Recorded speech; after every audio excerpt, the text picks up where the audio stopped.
Hey everyone, welcome to Reflections, the wisdom of Edgar Cayce. We're coming to you courtesy of our broadcasting partner, MoreTalk.tv. Joining me today on the show is Debbie McGillivary. And Debbie is a professional animal communicator and pet intuitive with over 17 years experience.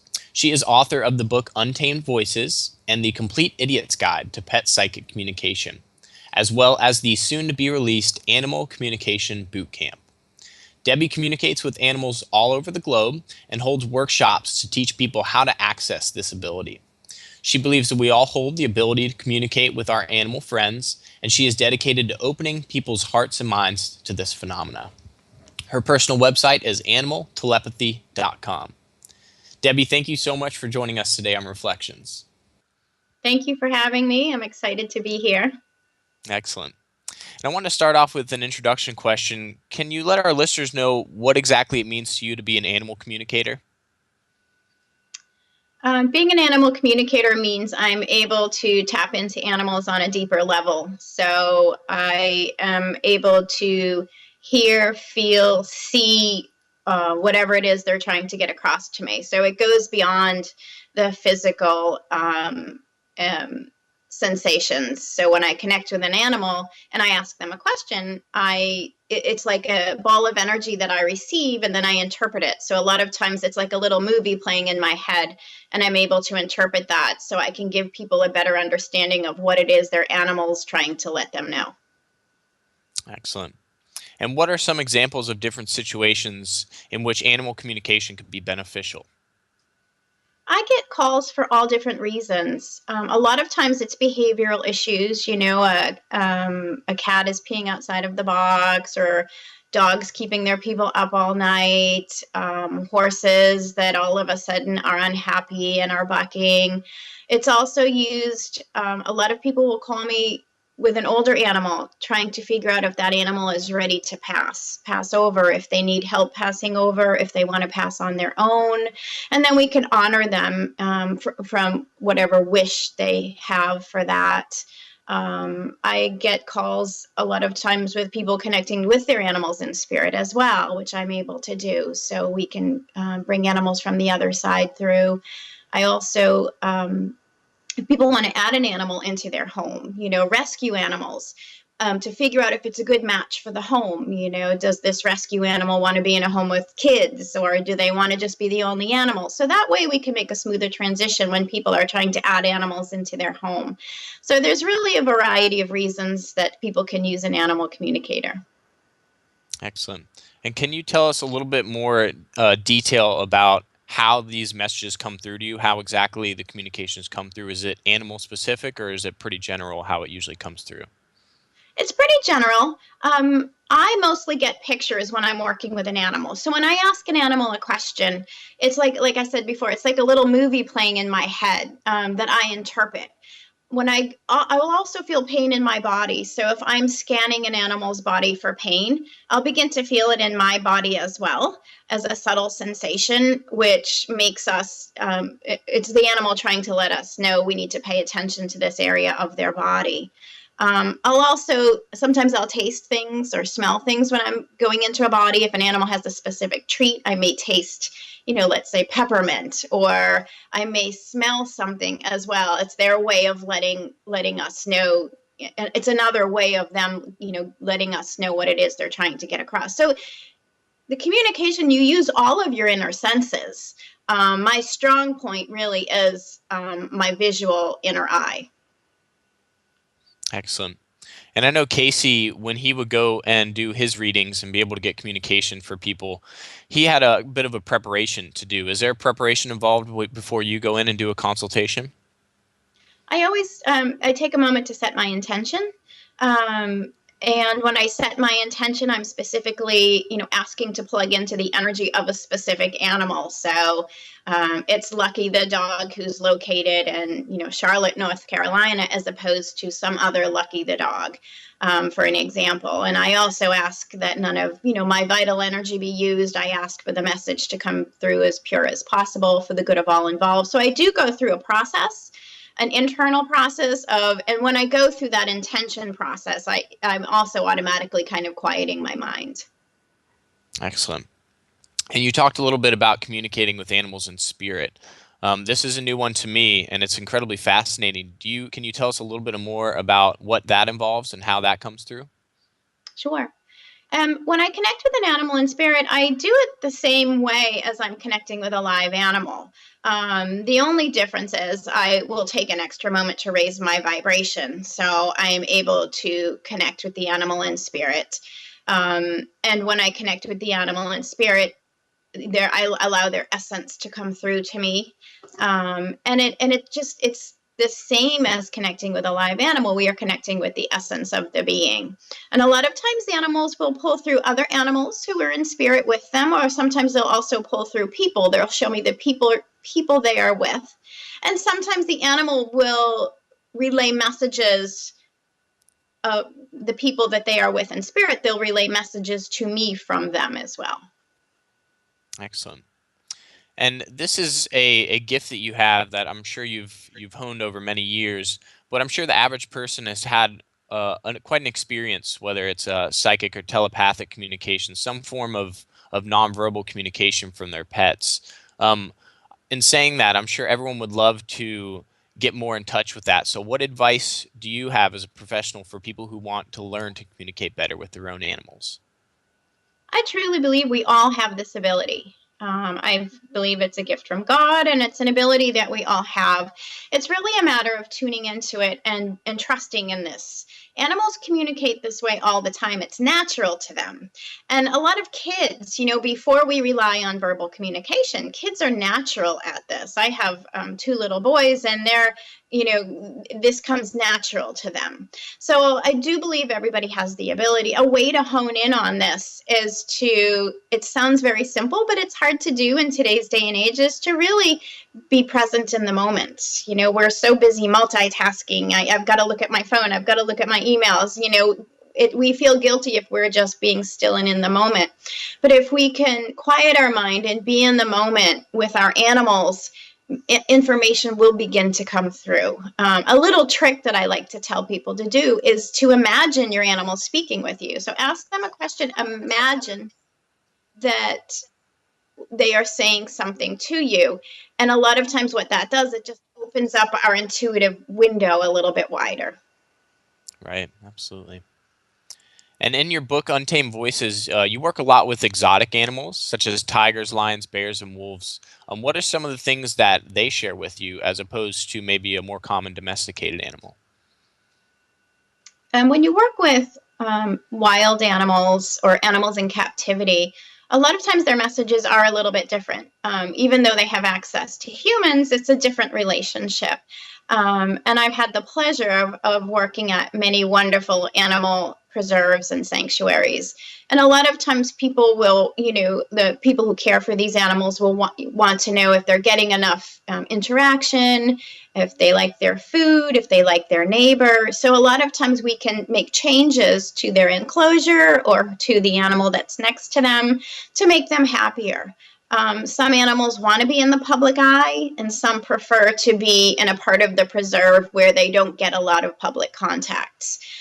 Some of the, they communicate all different things. One of the ones that sticks out when you ask that question, there was an owl that I worked with. His his name was Artemis, and he is in the book Untamed Voices. And he thought it was so important when people went up to look at him and admire him that they said what their name was. Like, he liked a proper introduction. Hello, my name's Debbie. And he got mad at people when they didn't introduce themselves or tell them their name. So I just thought that was hysterical. So they come up with all different things. But a lot of times, and animals have a greater awareness of the earth, of our energy, and there is great concern of what we are doing to the earth, and that does come through. Yeah, absolutely. I'd like to talk a little bit more about that. For me, that's something that's very important is I feel like at this time, Cayce talked about this being such a huge time of transition and big changes going on. As you said, animals are seen to be much more connected to the earth. So in saying that, they must be much more sensitive to the changes that are going on, and of course the changes that are going on that humans are helping to create. Um, can you tell us a little bit about what maybe they're telling us in regards to this? Maybe if they're giving us a warning or trying to help us along the way with what's going on? Yeah, absolutely. I pick up different things from different animals, and I think one of the ones that was so moving to me when I worked with the whales. I went on a ship, and I was able to communicate with a lot of the humpback whales. This is off the coast of Cape Cod, Massachusetts, and I was able to communicate with them on a deeper level. And they are such record keepers of the earth and the oceans, and it's like they go out of their way to try to heal the earth and the oceans, yet we are wrecking it at a rapid rate, and they pick up this vibration through the water and the pollution, and even there are different sound waves that are going through the waters that are beginning to kill them off. And yet, through it all, they still love us unconditionally, which is so hard to fathom with what we are doing to the earth. Right, absolutely. And I want to take a step back and get a little bit of your background. I'm curious, when did you first realize that you could talk to animals and this gift started to come up? When I was a kid, my greatest dream was to be able to talk to the animals. I used to watch that show. I think it was Mr. Ed. I'm dating myself, and I used to, that was my dream. And I used to work at a stable, and I would sit in this pony stall. I think maybe I was 8 years old, and I would wait for him to talk to me. And fast forward many, many years, animals have always just been my passion and my purpose. And I was a very shy kid growing up. So me and the animals would hang out together. I'd prefer to be with the animals than the people. But as I became more verbal, I didn't believe in this ability. And then one day I had taken a class with some friends of mine to understand animals on a deeper level. And again, I was a skeptic. I had gone through this whole phase where I did not believe in this. And even if I could hear the animals, I didn't think I could handle it, especially hearing that an animal is in pain or abused. I cried during Disney movies, so I can't even imagine, feeling that from an animal. And the universe knew I needed a big wake-up call. I needed something to prove to me that this was possible. And I was in the barn, and I was working with different animals, and this little goat, kind of called me over, and he was perched on his gate, and I thought I heard him say, don't you think I'm handsome? So of course I thought I was making that up. And then he said, your pants are funny. And I had flowered stretch pants on at the time, and he was right. They were pretty funny. And then he said, what do you think of my ornaments?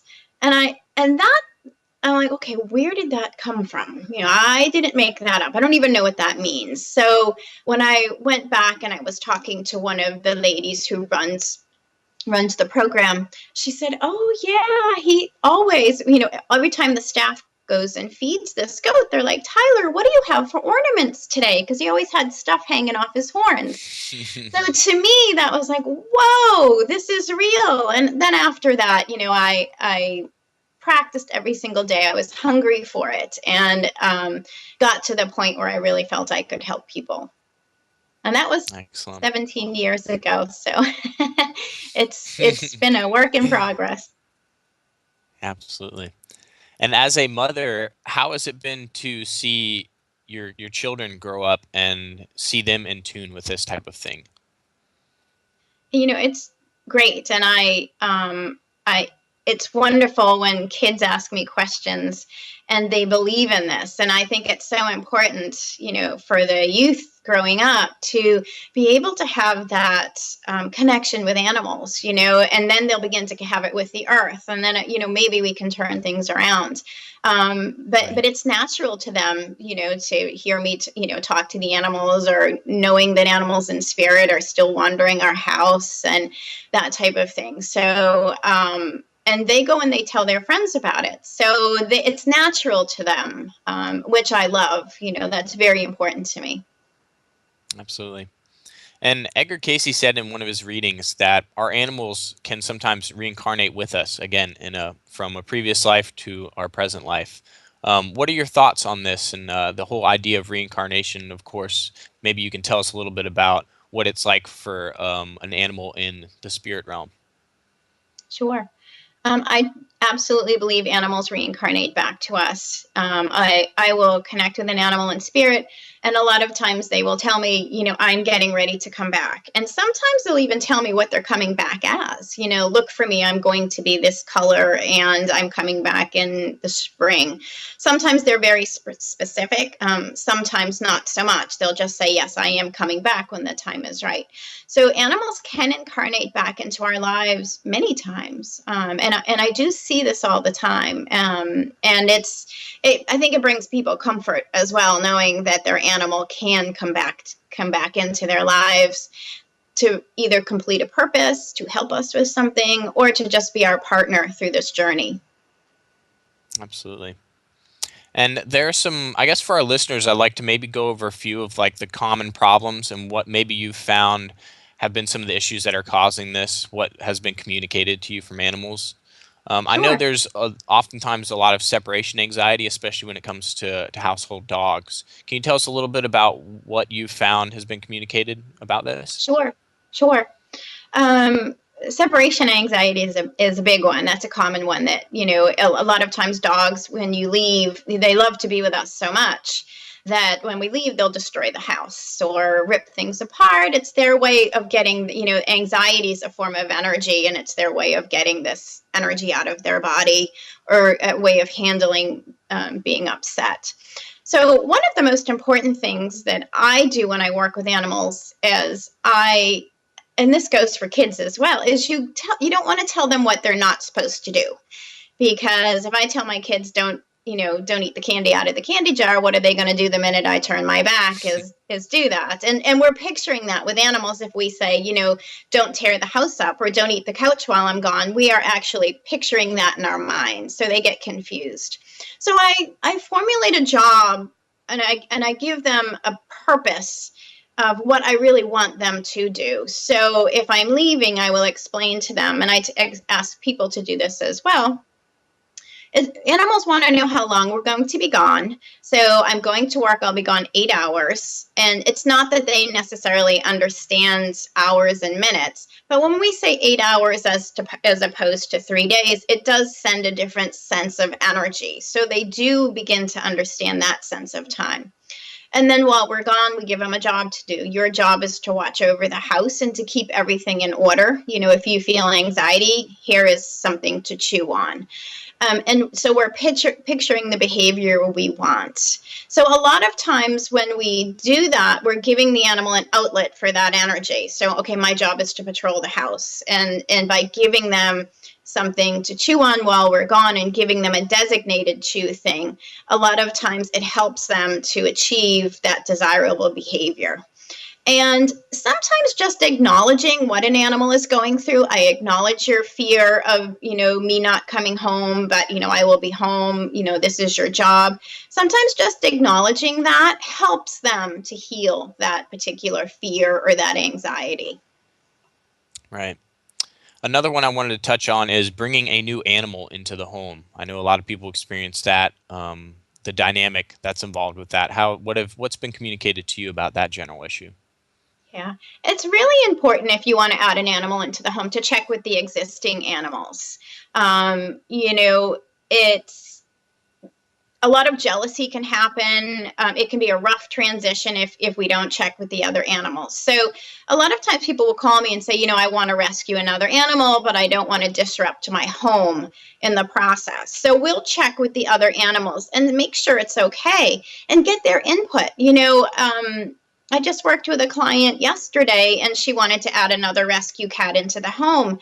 And the other two cats who were in the home were very specific about what they wanted. One was an older cat and wanted her to adopt a younger cat to keep the other cat, who's a pain, occupied. So they were very specific, and they wanted a female cat.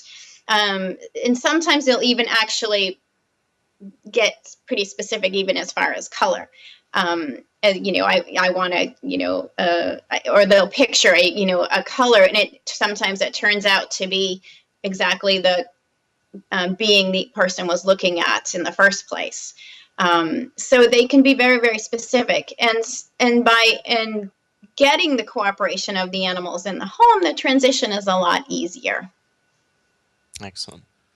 And the last one I want to touch on is the transition into spirit for an animal. I know, and I'm sure you can relate, when you spend a large chunk of your life with an animal, it really becomes your companion. It can be your best friend. So it is like losing a human companion, a human best friend. It's a very devastating process. What can you tell us about what animals communicate during this process of passing on the spirit? Yeah, it's such a difficult thing. And when people call me to figure out if their animal needs help passing, when I communicate with the animal, some animals want to pass on their own. They believe this is part of their journey and their process. And it's very hard for us to see an animal in pain. And sometimes we just need to make them comfortable as they go through this process. Some animals need help passing, that's not part of their journey. They want help or assistance when the time comes.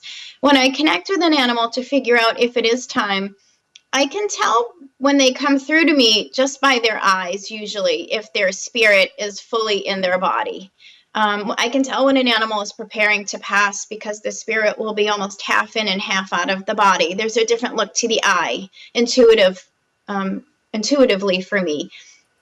So that helps the person also to decide. I'll also see angels around an animal when it's coming very close to the time when they're going to pass. A lot of times animals will come back afterwards. They'll send specific messages, and come and visit the person through a dream as well. So it can be quite a spiritual journey, helping your animal through this. And there's no one recipe. Each animal is an individual, and each animal through their life journey has to go through this process in their own way. I wanted to talk a little bit about holistic health when it comes to pet care. I know you're very big into that. Can you give us maybe some tips on holistic guidelines when it comes to our animals' health? Sure. Animals are great candidates for alternative healing and holistic pet care. Their bodies are so pure, that they respond really, really well to any type of holistic or alternative healing that is available. I'll see a lot of times when I work with horses, they'll show me their structure being off, and usually chiropractic is wonderful for them. I've seen acupuncture alleviate pain and anxiety with different types of animals. I love using homeopathic or herbal remedies with my animals. I truly believe that the homeopathic remedies has the ability to help our bodies begin to heal itself.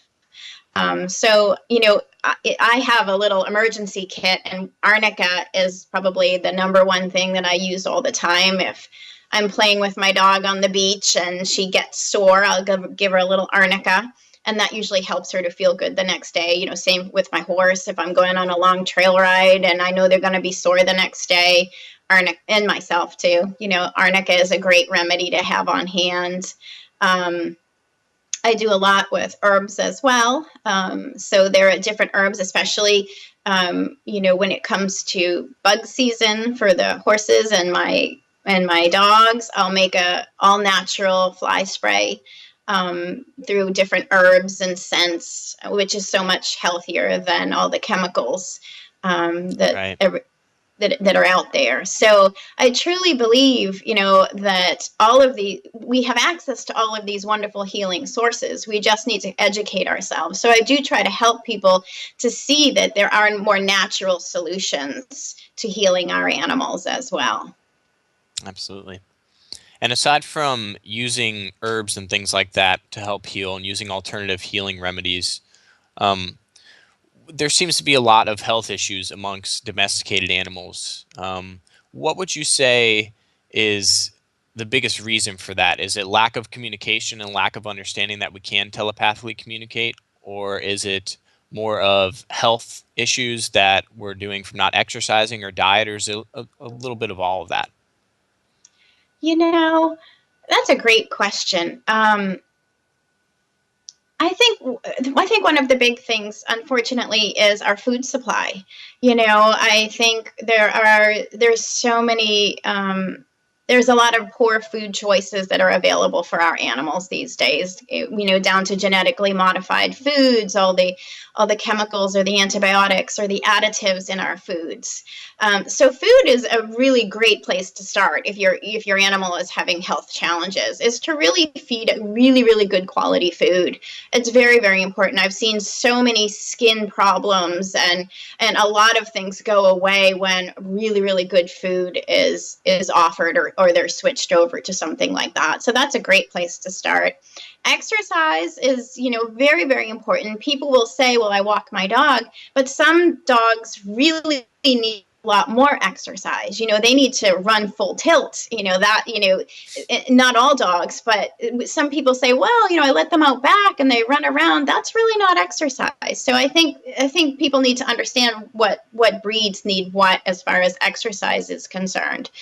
I think as well that in traditional medicine, we put band-aids on things instead of figuring out what the root cause is and seeing the body as a whole beautiful spiritual being. And that there are many levels to healing things, whether it's physical, emotional, or spiritual, and understanding what the process is for that.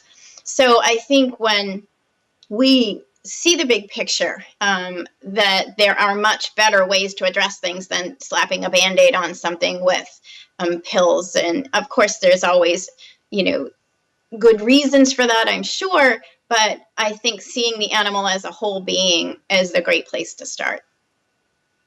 Yeah, absolutely. And can you maybe share a story or two about some of the more unique messages that have come through in your 17 years of experience with communicating with animals? Is there any that come to your mind right away? Oh my goodness, there's so many. This is always the hardest question because there's just so many. Oh my gosh, so hard. Maybe a theme that a certain animal communicates, like maybe all dogs are communicating a very similar thing, or when you got to work with lions or tigers or elephants, they're all seem to be communicating a very similar message. Yeah, you know, I I can't generalize like that. I think, I don't see things as breed specific necessarily. Um, so that's really, really hard. I do feel like animals are so much more intuitive than we are. I feel like they are professional at reading energy, and they can know what we're thinking in an instant when we don't even know what we're thinking sometimes. They can Right. just tap into our body on a deeper level. And I feel like that's kind of a common theme with animals. They can read our energy very efficiently. And I think that, obviously they love us unconditionally and are here to help not only us, but really the human race as well. And that's a big theme that I feel. And, dogs are, they want to be with us. They want to be our friend. They help us to learn how to play. Horses are amazing healers. These beautiful big animals have the ability to heal us on so many emotional levels. that we don't even realize it sometimes until we look back. But we see it with horses helping, handicapped children or children with disabilities. I've seen many of my friends who are going through really, really hard times, and they'll come out to the barn or they'll start riding horses. And all of a sudden, all these fears or all these things that they have gone through, they begin to disappear because they become more confident within themselves because they're bonding with this 1,500-pound animal. So I see different things, but it's very hard to be breed specific. Yeah, no worries. That was excellent. Thank you. And I understand that you offer personal communication consultations, and we'll make sure that we give our listeners the links to get with you on that. Well, can you give us a little rundown for anyone who's looking to get a professional consultation from you as to what you offer? Sure.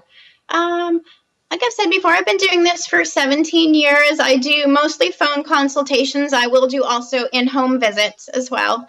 And I offer short appointments. We can do 10 minutes, which is great for a quick check-in with an animal that I've worked with before to make sure everything's okay. 20-minute appointments or 30-minute appointments.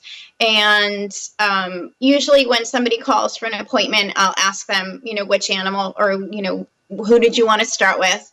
And all I really require is the animal's name, what they look like, so a physical description of them and where they're located. And that's so I can plug my energy into their energy through that intention process. And once I plug my energy into them, usually what happens is I'll begin to feel or see their personality come through. I'll always ask them, animal, if there's something they want to say first. I kind of give them the floor first. And then we start with the questions. So the person will ask their animal a question, and I act kind of as the interpreter. So it's kind of like a three-way conversation. Very nice. Sounds wonderful. And last but not least, probably the most important, is I want to talk about your Soul Growth Sunday conference that you have upcoming here at the A.R.E. It's on July 19th, and it's here in Virginia Beach at the A.R.E. headquarters. Can you tell us a little bit about what you'll be talking about and what you hope conference attendees take away from this presentation? Sure. I'm very excited. I'm really looking forward to that.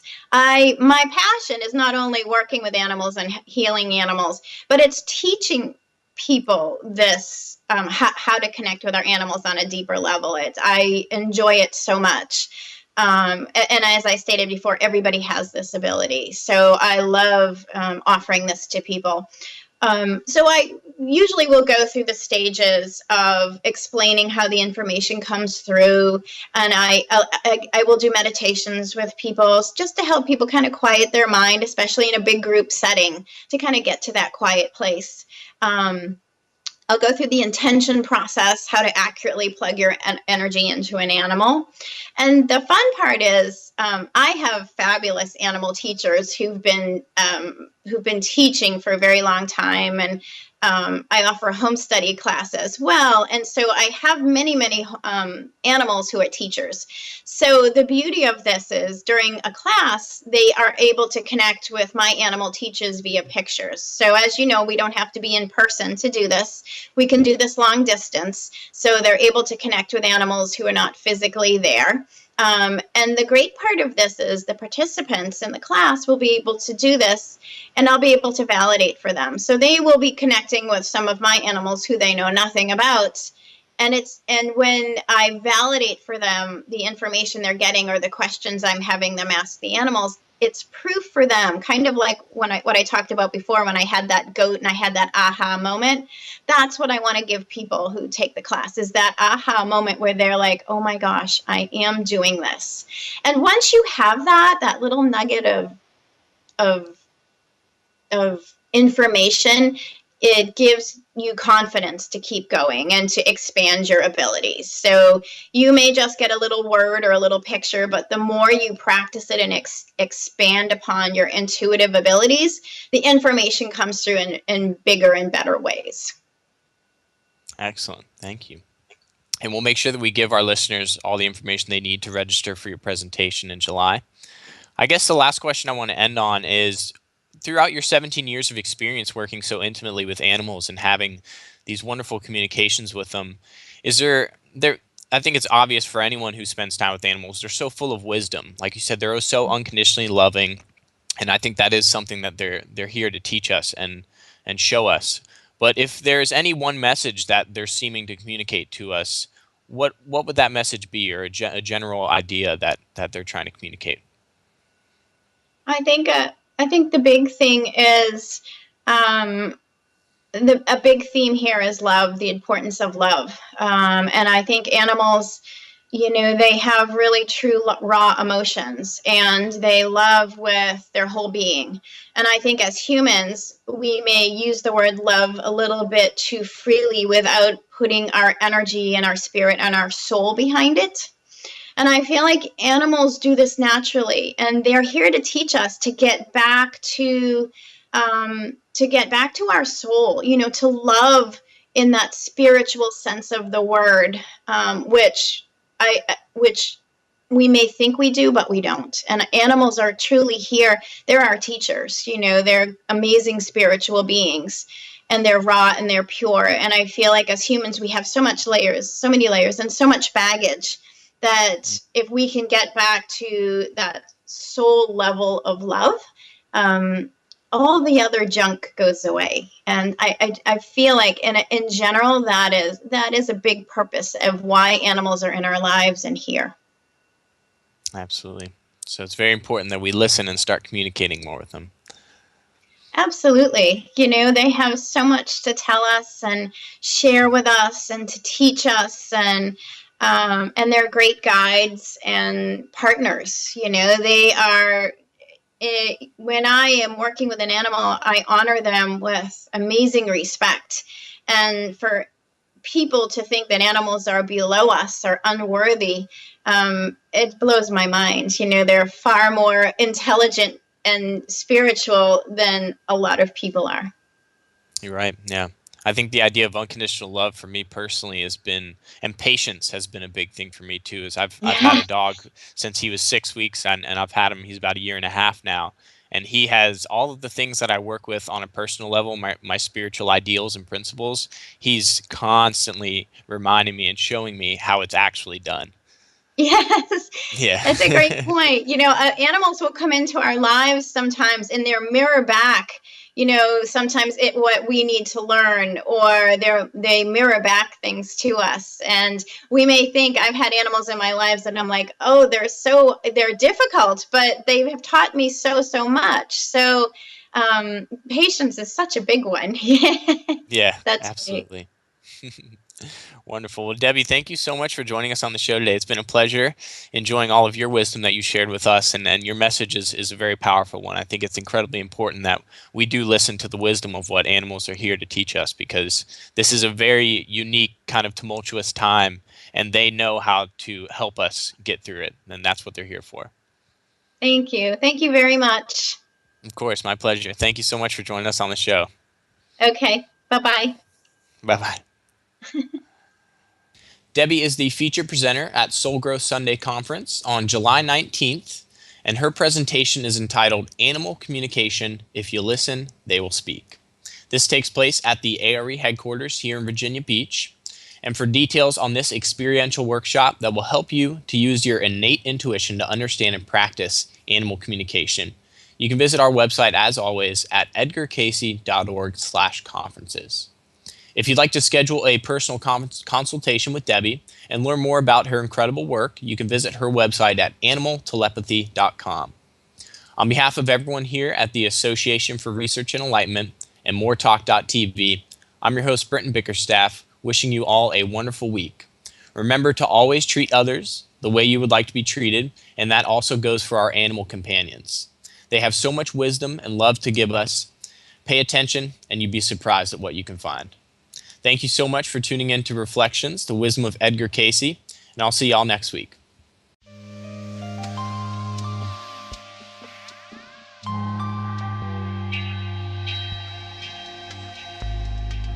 And now it has come that time for the Thought for the Day here on Reflections. And joining me for the Thought for the Day is Dr. Bill Austin. And Bill, thank you so much for joining us on the Thought for the Day today. Oh, thank you, Brent. It's a pleasure to be with you. Of course. Honor to have you on the show. And if you can go ahead and read the thought for the day today for our listeners and share a little bit of your personal thoughts on the excerpt. I'd be happy to. This thought comes from reading 3374-1. The entity should keep close to all those things that have to do with the outdoor activities, for it is the best way to keep yourself young, to stay close to nature, close to those activities in every form of exercise that breathes in the deep ozone and the beauty of nature. For you may breathe it into your own soul as you would a sunset or a morning sunrise, and see that sometimes it's as pretty as the sunset. What great advice. You know, I was reading in Time magazine recently of the aging body, when we start to fall apart. And about 35, we start to go downhill, and it gets worse as we hit 40 because the breakdown seems to speed up. If we turn to the Cayce readings, there's always something positive that we can do to restore health to the body.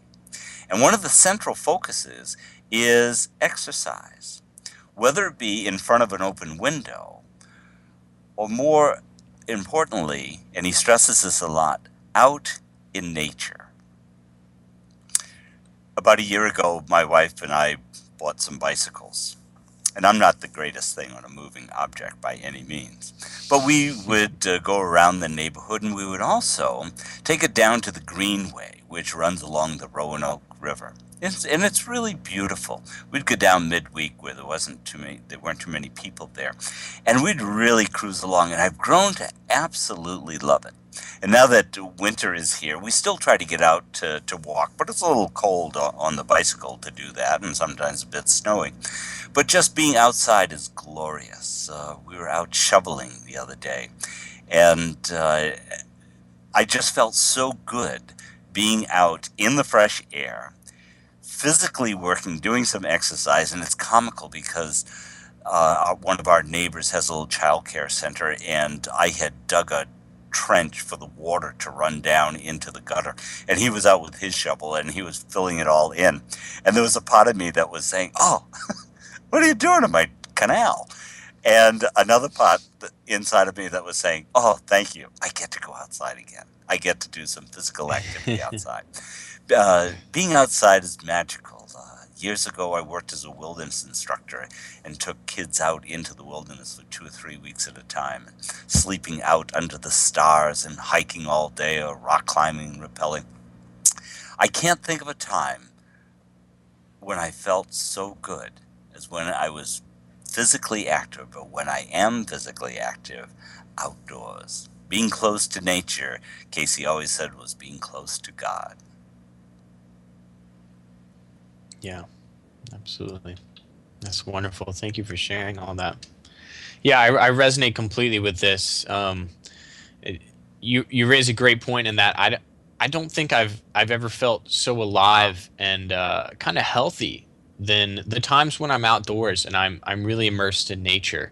I've always found too, the more you talked about how when you take your bike rides down to the Roanoke River, you do it midweek, so you can kind of have a more pristine form of nature, I guess you can say, where you can kind of get moments of solitude to yourself, where it's just you and nature. I think there's a very powerful feedback that's created when that's the case.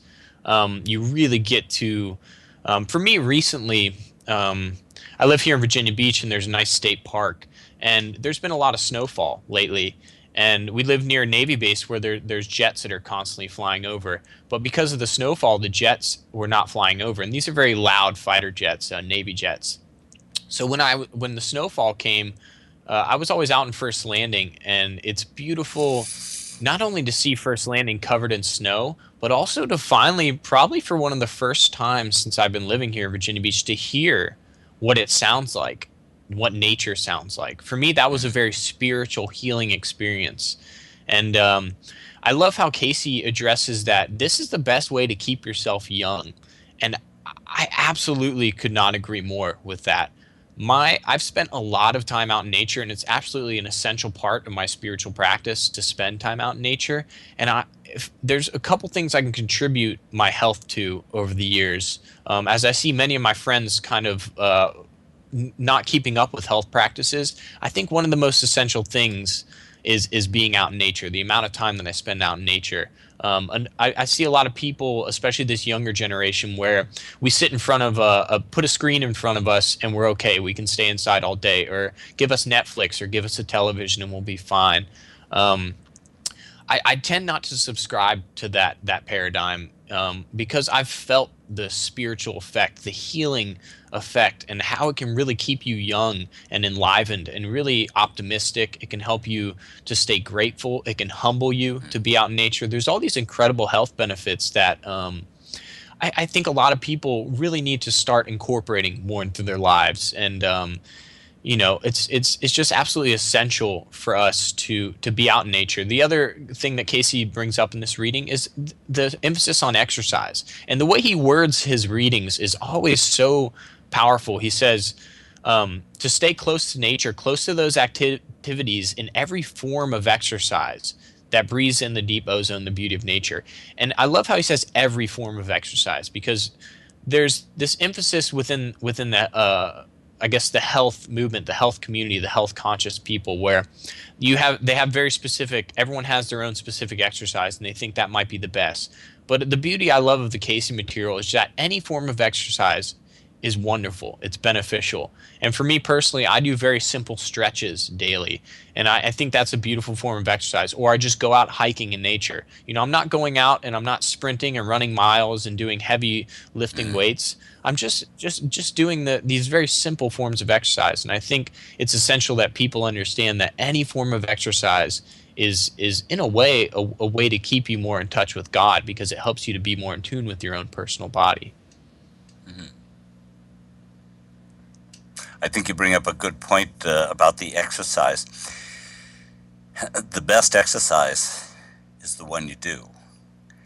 And Cayce Right. refers to that idea a number of times. When asked, what's the best Bible to read? The one you read and apply. What's the best discipline? The one you do and apply. What's the Yep. best exercise? The one you do. And do it outdoors. When he was talking about Yes. his stretching exercises, he said, wear light clothing, open up the window, stand on your toes, throw your arms up, and breathe deeply, and then Yeah. bend down to touch your toes. I mean, it's such a simple exercise. But one of the keys is open up that window, get some fresh air into those lungs there. You won't freeze to death, even Yeah. if it's cold outside. Absolutely. Yeah, I can't stress enough and he hits it right on the head here when he talks about breathing in the deep ozone, and all he means is that getting fresh air. It's Yes. so essential for our health to get that fresh air, Right. and I think that's absolutely essential for a health practice. Yes. Yeah, Very good. wonderful. Well, this was an excellent thought for the day. Thank you, Bill, for joining me. It's always a pleasure listening to your thoughts. Oh, thank you, Brett. Always a pleasure to be with you. Have a salubrious day. Absolutely. Thank you so much. You too. I'll Thanks. see you next week. Bye-bye. I look forward to it.